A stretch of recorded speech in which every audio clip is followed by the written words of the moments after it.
In this video, I'm going to show you 3 powerful ways to master any chord inversion on the fretboard. Let's see that you pick a song and on the chart you see lots of slash chords like C and then G slash B, A minor slash G, D slash F sharp. What does all of this mean? It only means that the left side of the chord is the full chord and the right side after the slash is the bass note. It should be the lowest note in the chord. So before I show you the 3 powerful shapes, the most logical thing to do is to take chords that you already know and just literally add the bass note as the lowest note, right? So in this case, I could play the C open chord. And then I have a G over B. So the full chord is G.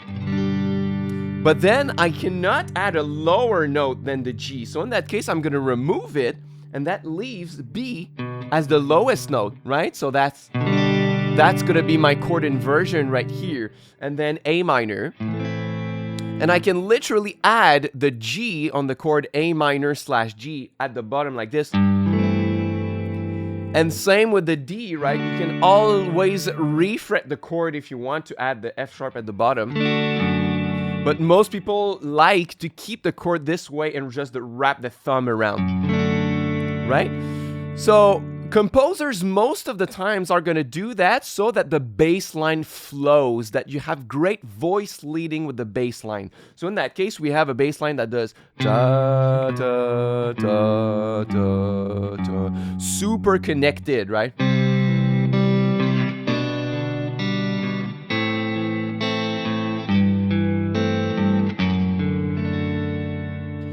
But now, what if you have slash chords and chord inversions, but it's not in a key where you can play a lot of open chords and you want more flexibility to do that anywhere on the fretboard? That's where I'm going to show you the 3 powerful shapes. The first one is the power chord starting from the 4th string. So let's say I need to play a G slash B. I'm going to locate the note G, so the first part, the left side before the slash, and I'm going to locate the note G on the 4th string, which is on the 5th fret, and I'm going to build a power chord from here, right? So that's fret 5, 7, 8. And then I'm going to add the note B at the bottom on the 6th string like this. It's a beautiful chord because the note B is not repeated in the chord. So the most colorful part of the chord is its bass. So in that case, if I need to play C and then G slash B and then A minor, I could do it like this.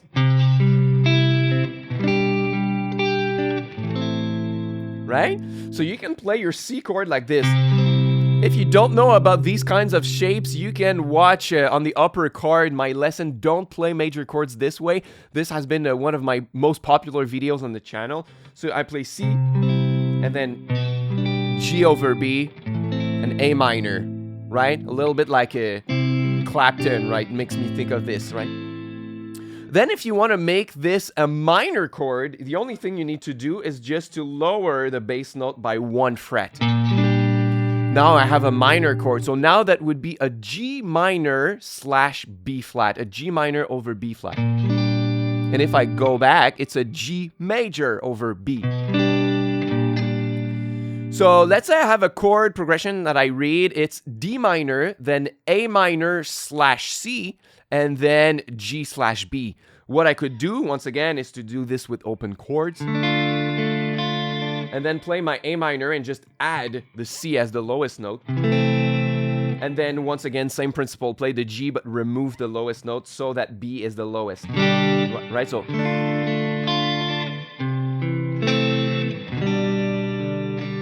but you could also play it with the shapes that I've just showed you. You could play the D minor here.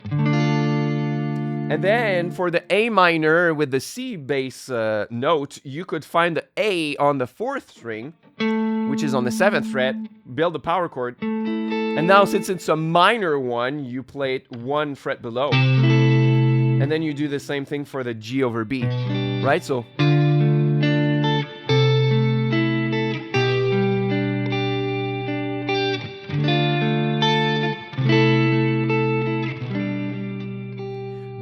beautiful sound, right? So that's the first really practical shape that you can use.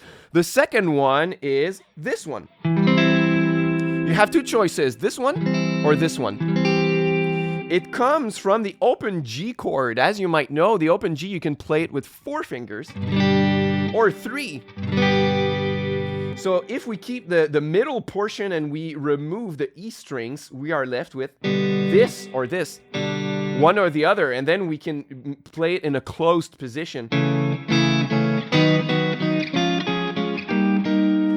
And that's super practical, especially after a C shape kind of chord. So let's say I have a chord progression where it's D and then A/C sharp. So what I could do is play my D chord like this, right? So that's the C shape. And then play this inversion, or this one.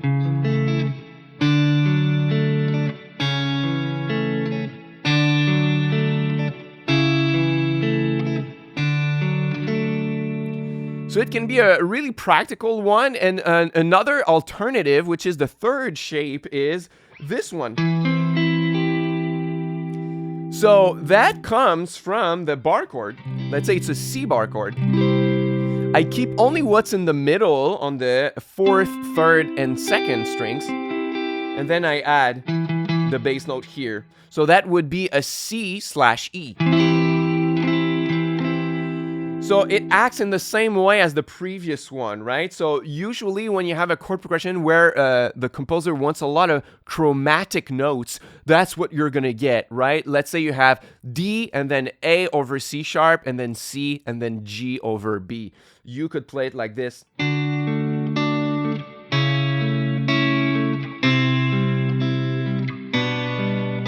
So it's easy to locate, right? You just play the bar chord and you replace it by the note diagonally here, right? So this is a chord progression from my band Mystery, a song called Is This How the Story Ends?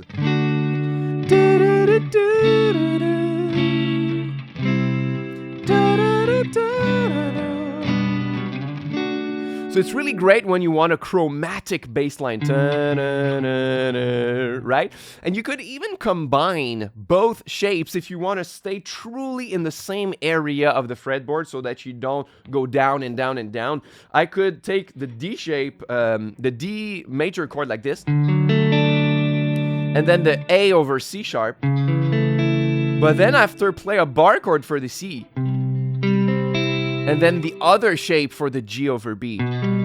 So that way I really stay in the same area.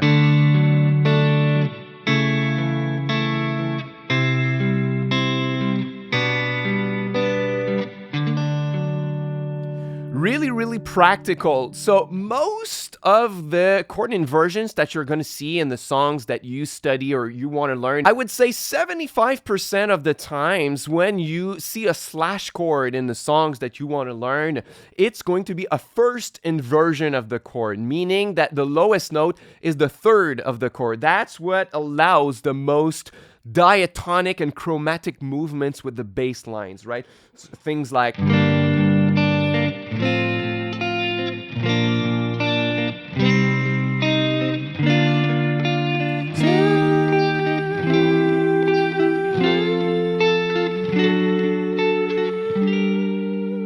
right? So the bass line did da, da, da, da, da, da, da, da, da, right? Super close notes, and that's beautiful when you do that with your bass line. In some rare occasions, you might have chords where the added bass note is outside of the chord. Let's say you have a C/D.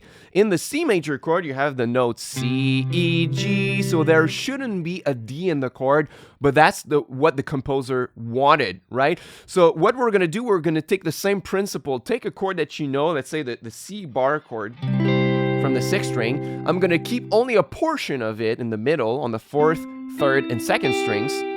And then I'm gonna try to add the D note as the lowest note, right? So that way I could play it here. Beautiful chord. But you don't see that a lot where the bass note is not a part of the chord. It could happen. So let's say in a hypothetical scenario where I have a lot of slash chords where the bass note is outside of the chord, let's say C over A, C over F, C over D, then I'm gonna try to find a way to do that, right? So if I take the C triad, then over A, I could use the open string, open A, then the F is here, and then the D is here, right? So I could play something.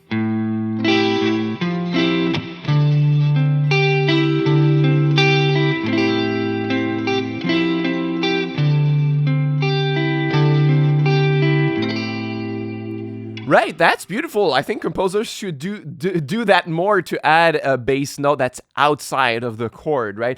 And you can do that anywhere, right? So if I take another C triad that I know, let's say this one. This one comes from the C bar chord, but from the 5th string. That way, that would be even more practical because I can use now the open D as well, right? So.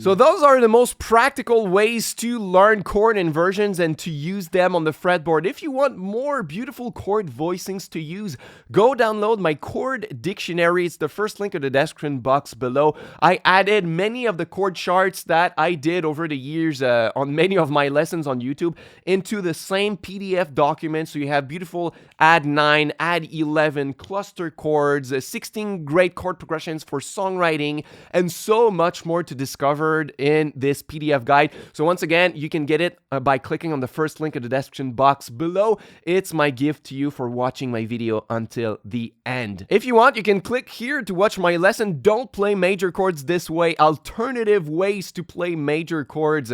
I alluded to that during the lesson, so if you want, you can continue by watching this video here. Thank you so much, and I'm going to see you soon on a new video. Until next time, au revoir.